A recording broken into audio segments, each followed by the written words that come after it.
Isso quer dizer. Tomar no porra. Não quero jogar essa merda. Te fuder.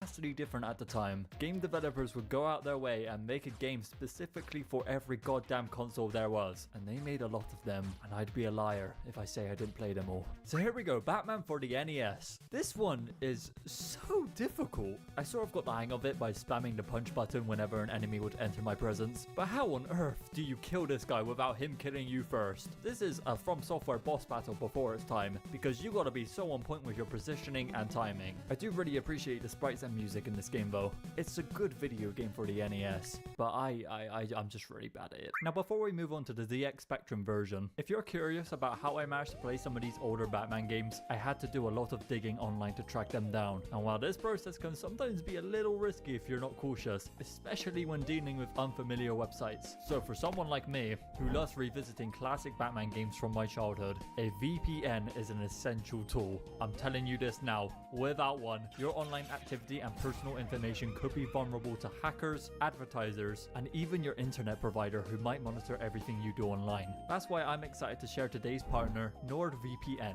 Whilst I was hunting down these games to play, NordVPN kept my internet connection secure and my browsing activity completely private. Even if you're not searching for obscure games, using a VPN is a great way to ensure your online activity stays confidential no matter what you're doing. After all, having your data tracked without your consent is frustrating and invasive. Fortunately though, NordVPN is offering an exclusive deal through my link. By signing up for a 2-year plan, you'll get an additional 4 months, all backed up by a 30-day money-back guarantee. So if protecting your online privacy matters to you, head over to nordvpn.com/Jacko and check it out today. Batman the movie for the ZX Spectrum. This is a significant improvement over the first Batman game we reviewed, as it truly lets you feel like Batman. This time around, you can grapple, fight, and even take control of iconic vehicles like the Batmobile and /Jacko and check it out today. Batman the movie for the ZX Spectrum. This is a significant improvement over the first Batman game we reviewed, as it truly lets you feel like Batman. This time around, you can grapple, fight, and even take control of iconic vehicles like the Batmobile and Batwing. That being said, this game is undeniably limited by the hardware of the ZX Spectrum. Fortunately though, Sega's version of the Batman movie game aimed for similar gameplay, but had the benefits of better hardware. This is actually a pretty good game. It's super simple mechanically, it's easy to control, the music goes hard for no reason at all, and your best friend in this game are your Batarangs, because without them, this game would once again be unforgivingly hard like most Batman games released in this era. It does get a little bit repetitive, however I think the vehicle stages really break it up well. I'm gonna be honest, I may be a tad biased because this is actually a game I could get through. It's a lot easier than most of the other games, and you know what, this isn't meant to be some down-to-earth, in-depth, unbiased review video. I enjoyed it, therefore it's good. But Batman for the Game Boy? Not so much. This game is enjoyed it, therefore it's good.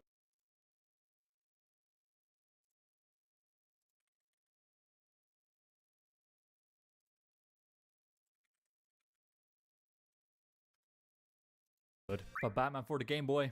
Not so much. This game is so fine, mediocre at best. Being on a Game Boy is already working with some serious limitations, and when we compare it to a future Game Boy Batman game, you'll see that this one isn't the best. You play as a 4-foot tall Batman armed with a gun, because why punch criminals when you can just shoot them? It's not even a Batarang. Anyways, you'll be jumping around like a lunatic trying to pull off some insane parkour with these floating blocks. And well, that's pretty much the whole experience. Like the other Batman movie games, this one tries to follow the plot of the movie, and it's just not for me. Batman for the PC Engine. So this is essentially Pac-Man with extra steps. You navigate the levels by collecting this green liquid whilst being chased by clowns who serve as the game's version of Pac-Man ghosts. Once you gather all the liquid things, I don't know what this is, but when you do, you advance to the next stage. The gameplay does throw in some interesting elements like the power-ups that make Batman stronger, Knocking these clowns out of existence is probably the best part about the game, but as you move through the levels, you also unlock new paths to explore, which adds a slight sense of adventure. At its core though, it's just like Pac-Man, and you know what, that's fine, it's a decent little game. Batman for the arcade system. Oh god, take me to the year this game came out because I want to play this on an actual arcade machine. This is probably the most faithful adaptation of the movie compared to all of the others. A lot about this game is just good.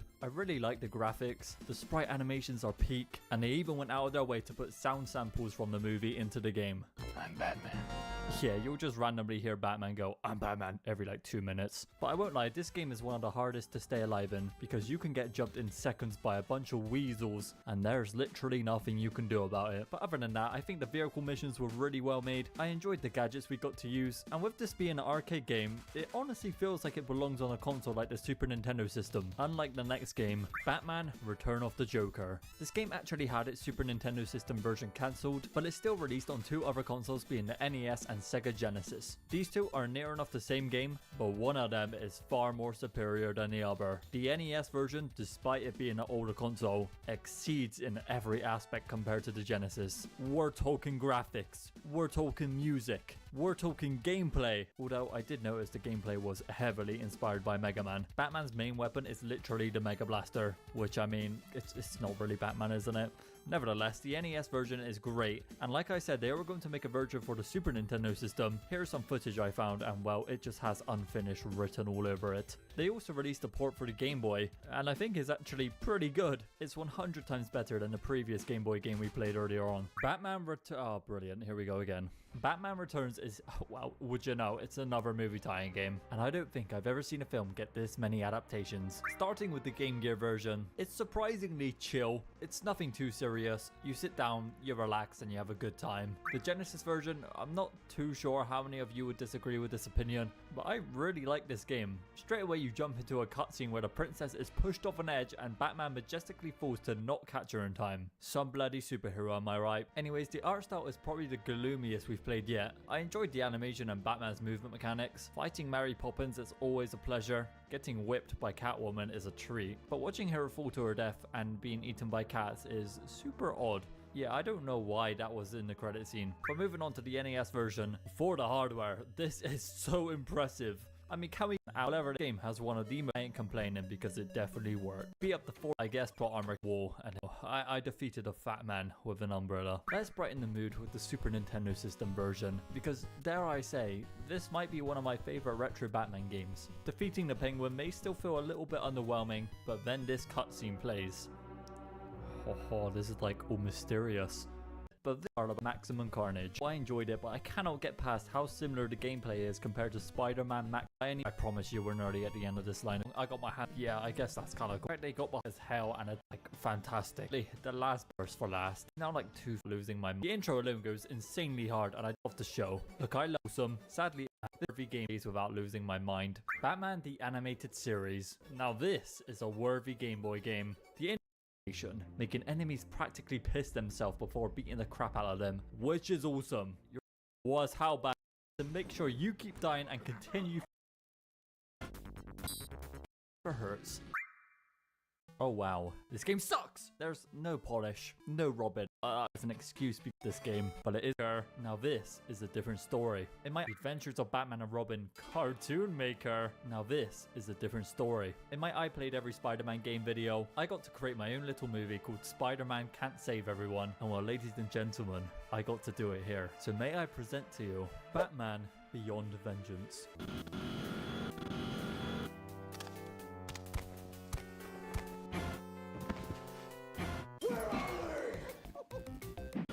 Shadows. Very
Watch.